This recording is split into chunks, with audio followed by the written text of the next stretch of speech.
What did we learn, Palmer?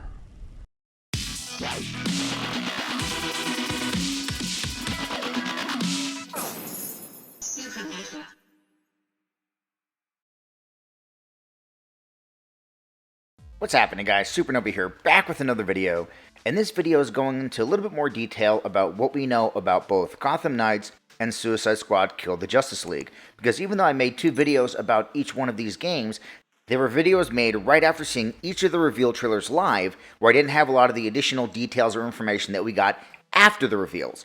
So in this video, I'm just going to go through and tell you everything we know currently about each one of the games, starting with Gotham Knights. Now, Gotham Knights is being developed by WB Montreal, who was developed in 2010, and really the only thing they've done since then was Arkham Origins in 2013, which is clearly the least liked of the Arkham games. Now, this game does not take place in the Arkhamverse, meaning that it does not carry on the story left in Arkham Knight. In this version of Gotham, Bruce Wayne has been confirmed dead, so there is no Batman. At least that's the story. I don't think he's really dead, but that's the story they're telling us. So you get to play as Nightwing, Robin, Red Hood, or Batgirl. Yes, Batgirl, not Batwoman. I was a very, very bad boy and fucked up in my last video, and you guys are very quick to point out it is not Batwoman, it is Batgirl. So Nightwing, Robin, Red Hood, and Batgirl. You can play as any one of these characters as you take on whatever villains or bosses they throw at you in the game. We know that the main villains is going to be the Court of Owls, but there's going to be much more than just them to deal with, as we know from the gameplay demo where we see them fight Mr. Freeze and where Two-Face is teased. The game is an open world game, and since it doesn't take place in the Arkhamverse, I'm going to assume that Gotham has a very different look and layout than we've seen in both Arkham City and Arkham Knight. You can play this game 100% in single player, but it does also have drop-in and drop-out co-op. This was actually something that was a little bit of a relief to me, because when I heard co-op, I immediately got a bit worried, because when it comes to video games, if you're going to make the game a co-op game versus a single-player game, there are going to be some sacrifices that are made. A lot of times, one of the biggest things that's sacrificed is immersion, because you're not able to get as immersed in these worlds when they're forcing in these co-op things. But drop-in, drop-out co-op means that the co-op element is not baked into the story. So as you're playing the game, you're still getting that single-player focused story, just with your homies having the ability to hop in and out of the game whenever they want. So I'm glad to hear that. And even though there are 4 playable characters, the co-op limits you to 2, so you can only play 2 players at a time. Another thing I was worried about when I watched the trailer was that it may be a games as a service or live service game, but it's been confirmed that it is not a live service game, which is also another relief. That's not to say that there won't be microtransactions, because come on, it's fucking 2020, baby, and these companies are all about their greedy fucking microtransactions, and I could easily see them having microtransactions for cosmetics. And listen, I know some people are like, oh, I'm okay with microtransactions as long as it's for cosmetics, but me personally, no. Fuck cosmetic microtransactions. That's even more bullshit in my opinion than any other microtransactions. Because if they came up with a badass costume design or some badass weapon skins, then give me the ability to unlock them by, oh, I don't know, playing the fucking game. Tie them to challenges. Tie them to achievements. Tie them to collecting X amount of bullshit in the open world, whatever.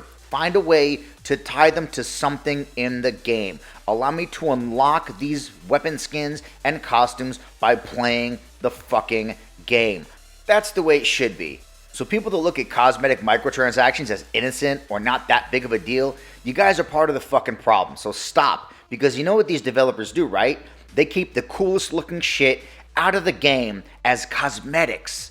They keep the coolest looking shit they've designed and they make them cosmetic microtransactions. So you see this badass shit and say, whoa, I want to look like that. $2.99? Yes, please. No, fuck that, okay? If they come up with cool designs for shit, put it in the game, allow me to unlock it by playing the game.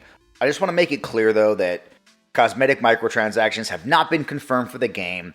I just brought up the idea that they may be in the game, and it caused me to go on a fucking mini rant. But no, cosmetic microtransactions not confirmed for the game at all. Just excuse my mini rant. We also know the game is going to be filled with RPG elements. One of the ones we can see right away is the enemy levels above the enemies' heads. And one thing I was worried about is them having enemies that are much higher than you that you can't fucking fight, where you'd have to grind in order to get to their level. but it's been confirmed that the enemies actually grow in level with you. They made that clear by saying that you could fight Mr. Freeze at level 5 or level 15, and they also said that the higher the enemies' levels are, the more crazy their attacks are going to become. This was also a bit of a relief to me because I hate games where I go to fight an enemy only to find that their fucking enemy level is like fucking 3 skull and crossbones, then I have to grind my ass off in order to get to whatever level they are so I can finally fight them. So it's nice to know that that's not going to happen, that wherever I go, there are going to be enemies that are at or around my level. And that's really all we know about Gotham Knights. I'm not 100% sold on the game. I want to see a little bit more gameplay. There's some more things I want explained in a little bit more detail, but I'm definitely interested in this game. Also, to the people in the comments saying that this game looks like Avengers, you're fucking smoking crack. This game doesn't look like it plays at all like the Avengers game. And to you guys saying that Avengers looks better than this game, you guys are smoking some insanely powerful crack. Do you know why you're here? I'm here for the same reason you is, man. I want some crack. Put the crack down, guys. It's melting your fucking brains because there's no fucking way that the Avengers game looks better than Gotham Knights. And I'm not even 100% sold on Gotham Knights, but there's no fucking way that Avengers looks better than Gotham Knights or that the Avengers gameplay looks more fun than the combat in Gotham Knights. So you guys that are saying that, I hope you're fucking trolling. Because if you're not trolling, then you're smoking fucking crack. I mean, hey, if that's what you think and that's how you feel, fine. That 100% you're entitled to your opinions. I just think they're dumb opinions, but you are still entitled to them. Anyway, with all that said, let's move on to the next game. It's the one I think we were all more looking forward to, the one that we were all more excited for, the one made by our favorite studio. That's right, you know who it is. And we begin to rock.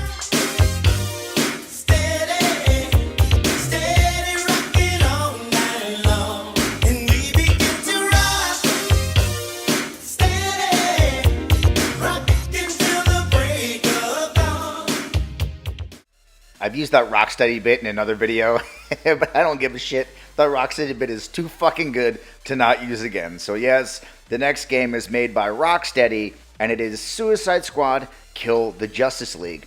Now, we don't know as much about this game as we do about Gotham Knights, but we did still learn some things. First off, even though this game does not take place in Gotham, it takes place in Metropolis, this game actually takes place in the Arkhamverse. In this game, you get to play as one of 4 characters: Captain Boomerang, Harley Quinn, King Shark, or Deadshot. The game can be played 100% single player or with up to 4-player co-op, and the squad wouldn't be much of a squad if they weren't together, so even if you aren't playing with your buddies, you will still have the entire squad assembled, meaning that it'll be you playing along with bots taking control of the other characters.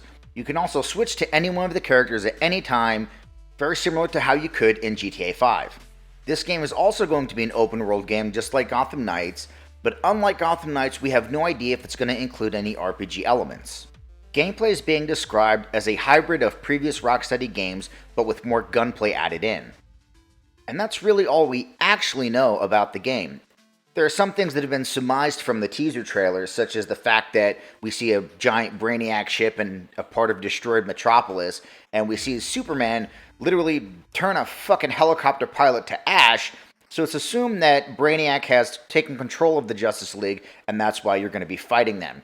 Also, traversal of each character looks like it's going to be Deadshot has a jetpack, Harley Quinn has a grappling hook, Captain Boomerang can teleport to wherever his boomerang is, and King Shark can just jump really far. Again, these are things that we're just surmising from the teaser trailer. These are not confirmed details or anything that we for sure know is what the game is going to include or be like. It's just things we're surmising from the teaser trailer. And that's why I don't like teaser trailers. Somebody in the comments had brought up the teaser trailer for Dead Rising, which is one of my all-time favorite fucking teaser trailers of all fucking time. It's a teaser trailer that plays completely in reverse and really is one of the greatest teaser trailers ever fucking created. And it got me super hyped for the game. Unfortunately, the game Dead Rising is nothing like the teaser trailer. So again, these are just details that we're surmising from what we've been shown, but I wouldn't say that we can 100% lean on those details. I mean, in terms of the story and Brainiac and Superman and mind control, I think that's a pretty safe bet. But in terms of the character's traversal, I'd say let's wait and see or hear more about the game. And that's really it. That's really all we know about these games. I think the other detail I forgot to mention is that Gotham Knights is a 2021 release, and Suicide Squad Kill the Justice League is a 2022 release.